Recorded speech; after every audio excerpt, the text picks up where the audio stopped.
Hey friends, today I'm going to walk us through lesson 3 in the Adobe Illustrator Classroom in a Book 2024 release. And we'll learn a little bit about making logos and using shapes and some of the other tools in Illustrator. So let's go. So what we're looking at here is my computer desktop. You can see some things I have going on, and I strongly recommend that you create a folder to keep all of your work in. So on my Macintosh here, I'll go ahead and choose File, New Folder, and I'll just put it here in the middle, and I'll name it. Always name your files, always name your folders. And I'll slowly double click to rename this folder, and I'll call it Vector Homework. All right, and click off of it. Now I have an empty folder to put my finished work. With that done, I'll go ahead and open Adobe Illustrator, and here we are in Illustrator. This is a pretty normal Adobe looking, desktop arrangement. We have our menu options across the top here. We can open a file. We have our window here we can select our recent files from here and learn something new about different tools in Illustrator. I like to open on the suggestion window because something new always pops up. To start our tutorial, I'm going to open a new file, and under print, I'll choose letter. You can see these templates up here across the top. They're all set up so that you can choose an appropriate template for whatever you're working on. So go ahead and feel free to explore up here depending on what kind of design you're going to be focusing on. In this case, we're going to choose print and letter, which is A4. I also like to enlarge my windows as I open them up here to take up all the space on my desktop that I can to minimize distractions, and it makes it easier for me to focus on what I'm working on. So after I've selected the letter preset template, I'm going to come over here under the details and type Tutorial 1 Parker. Underneath the name, always name your files. Don't make them Untitled 1, Untitled 2, Untitled Copy, etc. Name your files and you'll be a lot happier. Under width and height, this template sets up using points for measurement. We want to use inches, and we want to make our document 8 by 8 inches. You can press your tab key to move from one field to another. The orientation is in portrait or vertical mode. That's fine. We'll need one artboard. We aren't going to mess with the bleed on this document, but bleed means all the way to the edge. So if it has a white margin around it, that means there's no bleed. And a full bleed document would have an image running all the way to the edge of the piece of paper, or wherever it ends, paper, whatever medium it's on. So we'll leave these the same. Color mode is CMYK, that's fine. High, raster effects, etc. I'll click Create, and here we have our desktop. On the left-hand side is the toolbar, much like a Photoshop, InDesign, Adobe, any other Adobe program. Here we have our document window. This white part in the center is the document that we just created. Over here around it is what's called our desktop, or we could actually zoom out here, and if we had additional artboards, they would appear here, right? So we can make more artboards if we wanted to. And each of these then becomes a different document as we output, a different visual document. I'll just undo that by pressing Command-Z. I only want one artboard, and then I can press Command-0 on my keyboard to make the display take up the whole window. This bar that I'm moving around here is called the contextual taskbar. It's a really handy, helpful tool for us as we work. It'll apply to the tool that's active. That's a relatively new addition to Adobe's products, and I really like it. All right. Now let's get into shapes. To make shapes, we come over here to the rectangle tool in the toolbar. And this, when you click and hold on it, it'll show you the various tool options that are available under that tool area. So we have the rectangle tool, rounded rectangle, ellipse, which is mixed circles, and rounded items. Polygon is different sides. And then the star tool is pretty neat. I'll have to explore the flare tool some more. That one's new to me. Let's go ahead and choose the rectangle tool here. And our next step then is to draw this rectangle. We won't worry about what actual size it is, but I'm clicking and holding on my mouse pad and drawing that rectangle out. In order to move the rectangle, you'll come here to the grab handle in the center. If you grab anywhere else, you're going to be resizing it. So to move it, You grab it here in the middle by the little blue dot in the center. So we have this rectangle. Everything in Illustrator is a path, and each of those shapes or objects has controls or handles which you can use to manipulate that shape. For example, these blue squares or clear white squares on the corners and edges are called anchors. The line between them is called the path. The entire item surrounded by the path is called the object. Let's see on the properties here. I can show you. I'll go ahead and turn the stroke off on this document so we can see the path itself. These blue lines and circles are not part of the final print. So these are paths outlined in blue. Each of these squares is an anchor point to which the path is connected. The center square is the one that will move the document, and well, these round ones we'll get into shortly. The reason these lines are disappearing as I move is because everything in Illustrator, these paths are filled with a color. So in this case, let's just fill it with red so we can see what I'm talking about. And so now when I move it around, you can still see that fill. I had eliminated the stroke, which at the time was black, and when I was moving this around, it didn't have a stroke or a fill. Or rather, the stroke and the fill were both white, and so it looked as if it was invisible when I drag it around. Here, so I've given it a red fill and a black stroke, which is a outlining of the path in 2 points.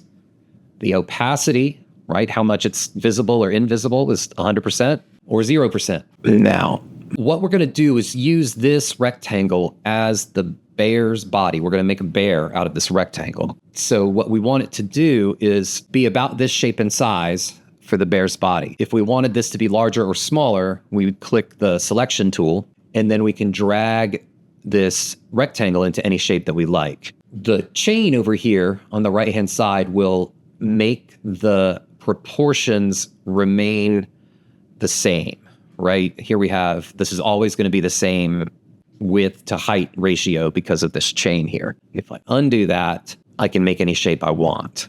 But for now, I'm just kind of dragging it into this 4.5-ish, 4.74 inches wide, and we'll go from there. All right, I'll click it and drag it down into here to the middle of the page. Yeah. These purple lines that show up as I move my image around are called smart guides.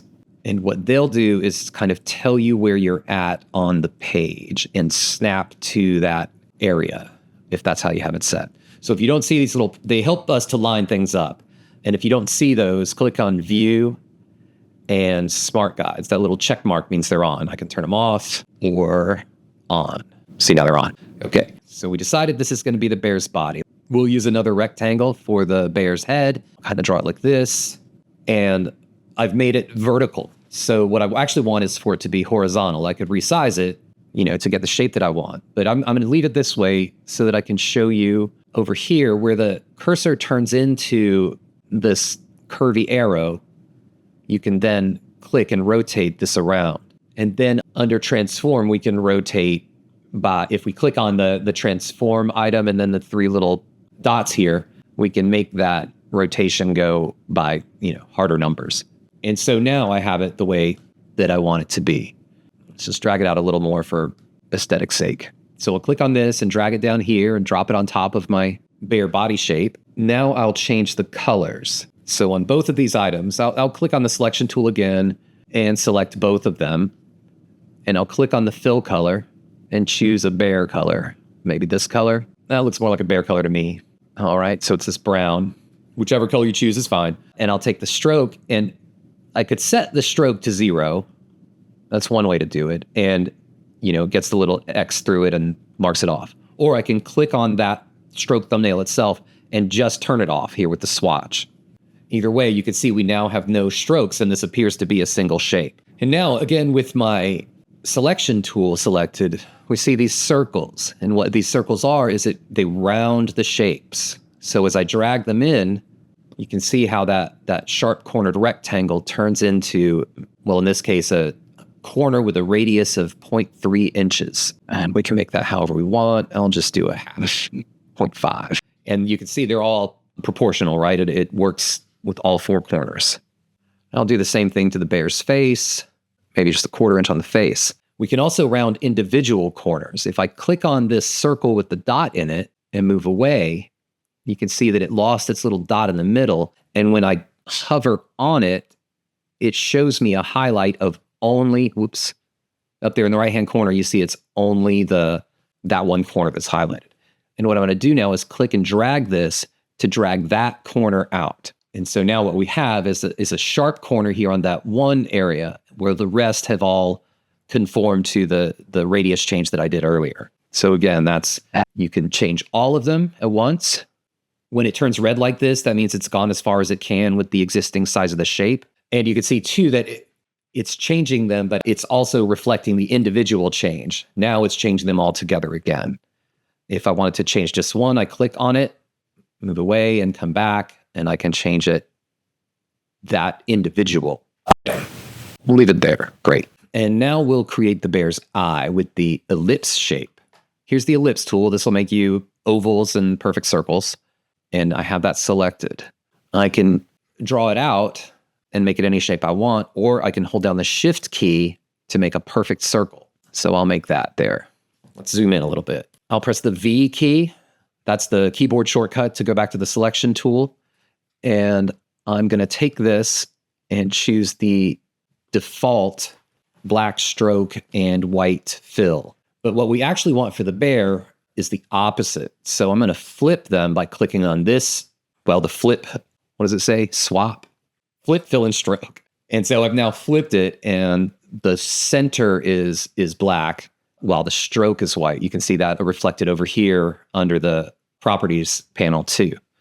But that stroke isn't quite enough, right? That's a big iris on the bear. So let's go ahead and bump up that stroke a little bit, maybe to 10. And I'll go ahead and drag that down here onto my bear. Big eye bear. I'll press Command 0 to bring the artboard onto the window. You can experiment with this. You can make it smaller, bigger, different shape. Press Shift to bring it back to the circle shape. You maybe could make your stroke even bigger if you liked. See how little we can make that iris of the eyeball get. Great. Now our bear has an eyeball. The default behavior of strokes is for them to be centered on the line of the path. Command plus to zoom in a little here. But you can also move them around depending on what your needs are. Click on the stroke word here, and you'll see the different options that we have. The end cap of a stroke, because this is a closed path, we're not seeing the ends, but you can make them squared or rounded. And then our corners of the stroke, as it turns, can be rounded or squared off. The alignment of a stroke, they default to the center of a path, but you can make them stroke on the inside of the path or on the outside of the path if you prefer. I actually kind of like it on the inside of the path, so I'll put it there for this one. We can do a dashed line if we like, etc. So always explore these options. There are lots and lots of options in here. Now let's make an ear for the bear. And so I'll go back to my ellipse tool. I'll hold down Shift and make another circle just off of the bear. We'll turn off the stroke. I'll click on it and press off. We have this pie widget here. You see how the cursor changed. And what that does is I can make my circle into a pie shape. And what I did was clicked on it and drug it down. Right? Waka, waka, waka. And what we're going to do here is actually drag these pie shapes until the bear's ear, or what's going to be the bear's ear, is about exactly half of a circle. All right. If we click over here under transform, we can see that our angles aren't exactly right. So, we can be kind of loosey-goosey, or we can be exactly right. I think it's 270. Yes. 90 degrees and 270 degrees are the points that would make this literally half. So we can be as precise or precious as we want as we make these shapes. You can eyeball it or you can measure it. So now let's put our ear on the bear. Not really sure what a bear's ears look like, but that'll do. Okay. Roll over here and kick it backwards a little bit and make it bear colored. All right. And so now I'm going to press Command 0 to bring the whole thing back on screen again. And I'll use lines to make the bear's legs. So just here off of the bear, I'm going to make the shape. I'll click and hold on the line tool, and you can see it's going to multiples of 45 degrees now. That's because I'm holding the Shift key down. So if I want a straight line at a multiple of 45 degrees, I can do that. I can let go of the Shift tool and just put it wherever I want it. I'll do it like this. And we can see that it's a line, right? There's no fill and no stroke on it. So it's just path at this point. I can click and move it around. Same. So it's a line. I'm going to go ahead and apply a stroke to it. I'll make it bare colored, and I can stroke the line to make this bigger or smaller. I'm just pressing the button, but maybe I'll come in here and type in 50. All right, 50 point stroke on a single line. Line tool is still selected. Now I'll select the selection tool and drag this up here. A bear has 4 legs. I've made one of them and I want 3 more identical ones. So on a Mac, I can hold down the Option key. On a window, you can use Alt, and I'll just drag out some copies of this leg. And then maybe I want them maybe I don't want them crooked like I have this one. So I'll kind of do this and maybe this. You can see the smart guide popped up as I rolled through here as it matches the angle with other legs. Anyway, all right. It's more like a cow at this point. So let's see. Let's move on with our bear. Then we can make the bear's claws with the Polygon tool. Again, under the Shape Tools item, we'll choose Polygon. And here on the artboard anywhere, I can just click and drag to drag it out. So what's happened here is that I'm dragging it out and then I'm letting go of the tool, but the Polygon tool is still selected over here on the left. And so anytime I click the mouse, I'm going to make a new polygon. I don't want that. I actually want to do is come in here, grab that center dot and move it around. I'm going to press the D for default to change the fill and the stroke on that polygon to black and white again. And I'll go ahead and turn the stroke off by clicking on it, pressing no stroke, and I'll make the fill just a little lighter bear color.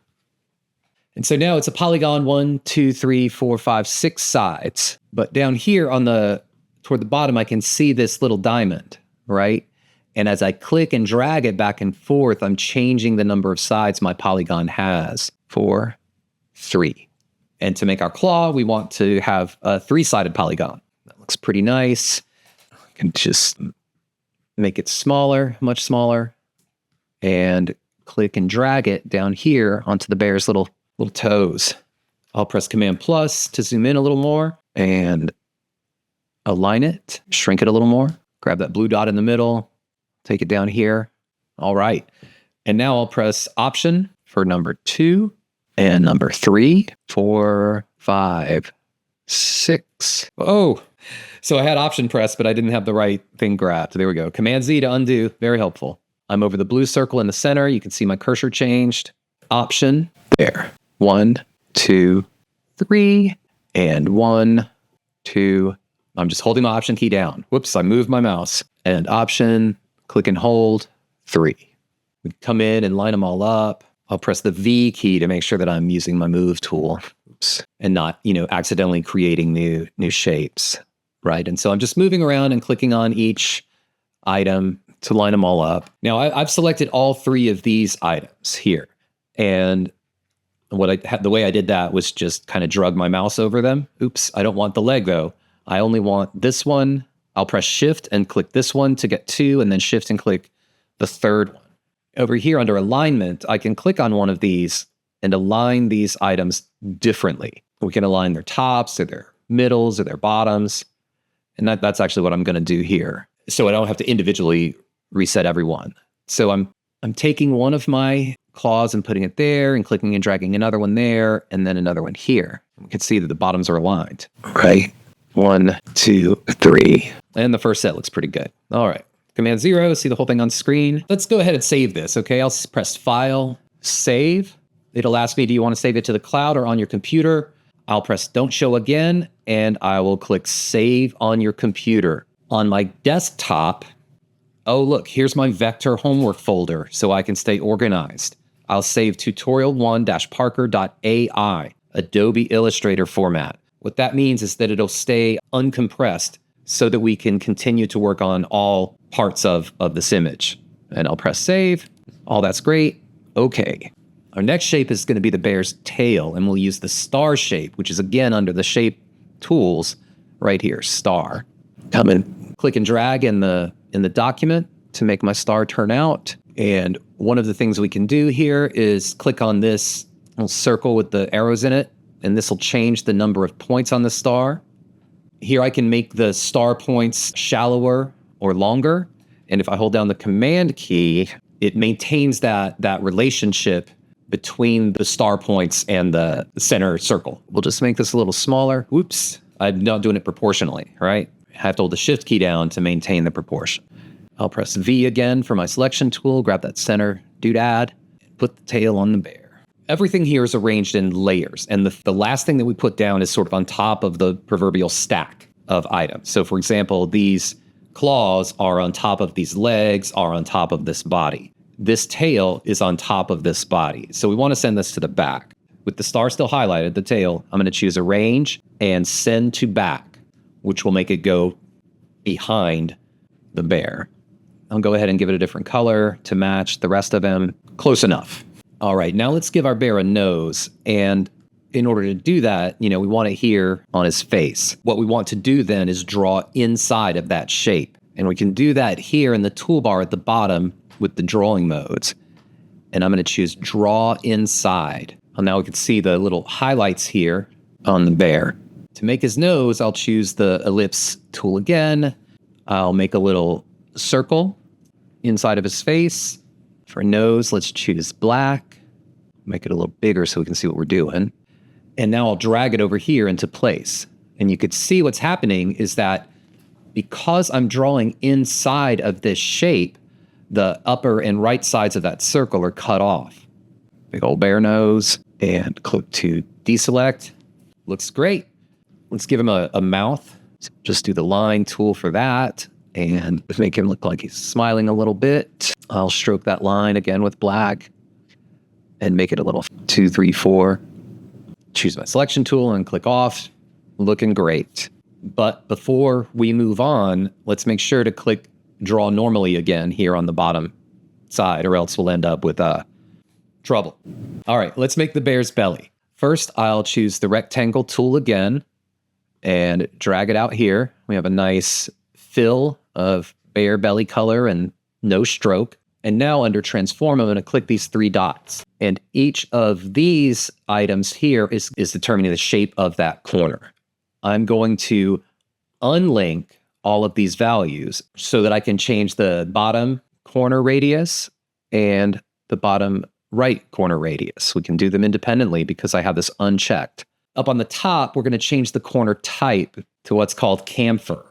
And also on this one, corner chamfer. Okay, we've changed the corner style of those top 2 corners. And so I click on the corner shape now to make sure it's going to give me the one that I want. And now I need to change the style of the upper right corner. And we'll go up here, 375. Whoops, flip back to curved. So make sure it's chamfer there. And I'll make this one match as well, 0.5 and 0.5. So those are some of the different corner types. And so now we have the shape that we want by chamfering those corners. And I want to put this on the bear's belly. So again, we'll have to use the Draw Inside function. So I'm going to go ahead and press, with the belly selected, I'll press Command X to copy it or cut it. And it's now on my pasteboard. I'll click on the bear's body. I'll click on the Draw Inside function. We can see the little frame come up. And then I'll press Command V to paste that belly. Now we're drawing inside the bear's body now. And as I take it down, you can see that it's being cut off, right? Because we're drawing inside of this brown object. And so the rest of the belly is sort of masked out. You can see I have the legs in the wrong place. So we'll fix that in a second. There we go. Hang on. Let's take it down here, right? Little belly. Let's do that. That looks great. Now I'll click off of it to deselect. I'll make sure my drawing mode is normal again. And I'm going to take these 4 legs, click and drag over them with the selection tool active. Here I can press Control and I get this contextual menu, and then Arrange, Send to Back. Okay, now we have our bear, our little bear body, bear belly, bear nose, bear tail, looking pretty good. Oh, I should point out too that you see this one that I've drawn inside. If I double click on it, up here I can see this clip group. And so what it means now is that other parts have faded out. What I'm drawing inside of is highlighted along with the path being outlined here on the bear belly itself. So I could just double click off of it to get back to my regular view. Let's go ahead and save. Command S. And so a lot of us do our work in sketchbooks. One of the great Illustrator tools that we have available to us is image trace. And I'm going to show you now how to take an existing JPEG image or a scan from your sketchbook and convert it into vector art for use in Illustrator. Here in Illustrator, I'm going to choose File, Place, and then I'll open my Lesson 3 folder that I've made where I downloaded the assets for this lesson. I'll open hand-drawn text, and now we can see that image is clipped to my cursor, and wherever I click my cursor is where it's going to set down. I'll just put it here. Let's drag it out of the way. So we have this big rastered image, right? You can see the path outline is just the rectangle. It's not outlining the letters, anything like that. Now what we'll do, now that we've placed this image into our bear image, I'll click on image trace to open up I now have my image trace panel open. All right, I clicked on image trace, then here on to open the panel. These are my options for image trace. These are the various presets that we could choose for photos, different levels of color, black and white. So we're going to make a custom preset, and our mode is going to be color. If that's not selected, go ahead and choose it. Change the colors to 2. We want 100% paths, which means higher path values mean a tighter fit. So we'll get a very tight path fit around these kind of rough texture looking letters. Corners, more corners or less corners, that's kind of self-explanatory. And noise will ignore areas of different size pixels. I think that's about 50. We're going to select ignore color here and use the eyedropper to choose this yellow. We don't want that color. And now that we've done that, we can see what the tracing result would be, right? View tracing result. And I'm going to choose expand. That's what turns this into a vector file. So I'll click expand, and you can now see that each item is pathed itself, right? There we go. All of these little points. It's great. Now that we've done that, we can refine these shapes to make it look the way that we want them to. So for example, you've drawn something in your sketchbook, you've taken a picture of it as a JPEG, you've image traced it into Illustrator, and now you want to kind of tweak it. So here we'll come on to, I'll choose my selection tool again to select the entire object here, and I will choose Object, Path, and Simplify. And we can see as we do this slider here, we can make it more smooth or less smooth. I'm going to press Command plus so we can see what's happening. Smoother, less smooth. Get in there somewhere. And what you're actually doing as you smooth is you're removing points, right? You can see them coming and going. Hell, these little changes here. That path is changing. Let's see what Auto Simplify does. So Auto Simplify wants us to have 118. If we click here, we get the detailed simplify window. And so as we've got preview checked down here, we can see what happens as we change this up. Corner point angle threshold, meaning is it going to get sharper points or curvier points? You can see the original. Auto Simplify here is an option. Straight lines, original path. That's the original path you can turn on and off. Convert to straight lines, we do not want. Okay, so I'll choose OK. That looks pretty good to me. Now let's press Command 0 to get everything in our window. And so we have our word, we have our bear. Now let's open up the rest of our flyer and put these items, these shape items we've just created onto it. So I'll choose File and Open. Back here in my Lesson 3 folder with the assets that we downloaded, l3flyer.ai. Here we are. And you can see that they put in this. What we could have done at the beginning is created our bear on this part of the image that is provided with the template. But I wanted to open a new file and create it from scratch. So that's what this empty blank square is. We're actually going to be working with this outdoors object. So let's jump back into it. Okay, so we have our outdoors pre-made emblem here, and we have our bear and the word Trek, etc. Command 0 to get that all on page. And I'll close that image trace panel. I'm going to press Command A to select everything, and then Command C to copy all of it. And here then, I'll press Command V to paste everything. You can see how it all came over the way it should have. Oops, haha.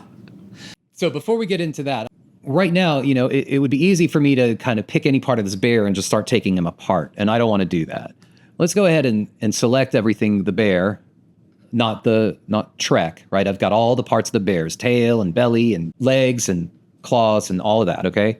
And I'm going to press group again, because this way now that bear and all those assets that we have around them can be moved together as one, right? Here we go. And I've clicked on that center dot and I'm moving them over here. I'll take this Trek, right? It's already grouped and I've put it here. And I want the colors of Trek to match the bear. Let's press Command 0 to get it all up here on the screen. There, okay. It all fits nice now. And I like things to be justified, so I'm going to click in here into our Trek and kind of drag this out a little bit. Use my smart guides to line it up with the outer edges of the word outdoors below it. Click on my bear again and maybe move her up. Now I'm back in the Trek, and I want the colors of outdoors and Trek to match. What I will do there is press my eyedropper, come down here onto the word outdoors, click, and you could see that Trek has now changed to this purpley blue color. To check that, I double clicked on this, on the foreground color or the fill color here, and that's what brought up the color picker window. Press cancel. So now I press Command 0 again, and we have this whole thing on our stage. And now we can touch on the AI part of this. In Illustrator, they use something called text to vector graphic. Let's see what it does. So I'm going to choose rectangle, and I'll draw one right here. And then I have generate vectors. I'll click on generate vectors and say warm yellow sun with coordinated colors. You could get as detailed as you want, depending on what you want to get. This one is pretty simple. I might be even overdoing it. But I want something specific. So I'm going to click on this item here, and rather than scene or subject, I'm going to choose icon. Icon will be low detail without a background, meaning that it'll kind of match the style of our bear. I choose icon, and then generate. You'll have to agree the first time when you use the generative AI, right? That rectangle is the one that's defining the size. And let's see what happens. The generative fill will give us 3 options. So let's see what we've got. There's this one,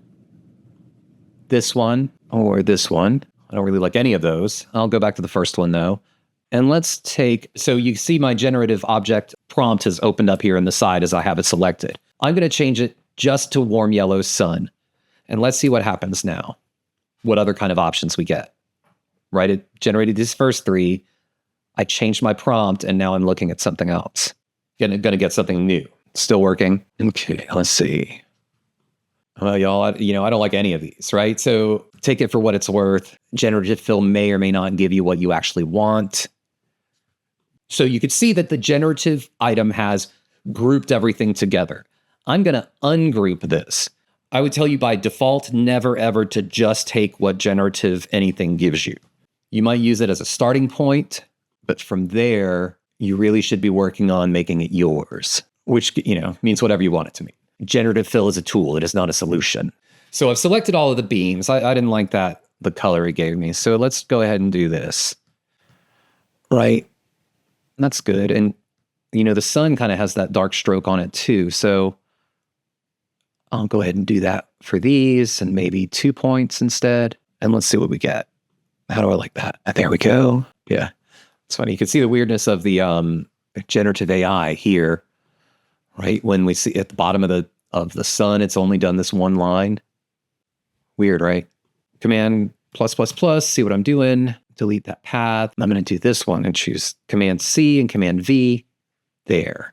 And now I'm going to select this one again. I'm going to start rotating it. Good. And just for the sake of looking different, right? It looks these two are exactly the same now. They still will be, but if I flip it, maybe it won't be so obvious. This right here, flip horizontal and flip vertical. And then I'll put this over here to kind of match that thing. Move this to the back. Let's see how this one, the stroke doesn't look right. I think it's because it's on top. So I'll go ahead and change. I'll select that. To select these individual parts of this image, I have my direct selection tool open, and I'll shift click on this one. It looks like this one is doing the same thing, and this one. this one. And I will control click and come down to arrange and send to back. Now I have all of my strokes around those sunbeams. I can see all of them. All right, so we have completed this tutorial. We've used the various shape tools with fills and strokes and modified them. Drawn inside, we've used image trace and place embedded to pull in objects and files from outside of our document. And we've used generate vectors from text to get into the generative fill AI part. Now that we've got this completed, having followed those steps, it does not have to look exactly like the one in the book or the sample, right? The important thing is that we're going with shapes and modifications and image trace, et cetera, all those tools all those buttons we pressed. And now, in order to turn it in, I'll choose File, Save As. I'll call it Parker Tutorial 1. And for format, instead of AI, I want it to be Adobe PDF. Save your file with your last name, Tutorial 1, and Adobe PDF format. That way I can get it in the gradebook in Blackboard and we can see it. So I'll do that. Parker Tutorial 1.pdf, save right here in my vector homework folder that I put together earlier. That's all great. Save PDF. And now I can, if you want to continue to work on this, save it as an Adobe Illustrator file. So save as, right, here's the PDF we just saved, AI, save, okay, and we're good to go. So thanks for your attention. Click through this tutorial, use the tools, experiment, play, have fun, change the colors, make it look wacky, whatever you like, and save it as a PDF, then upload it to Blackboard, and I'll get it graded. Thanks.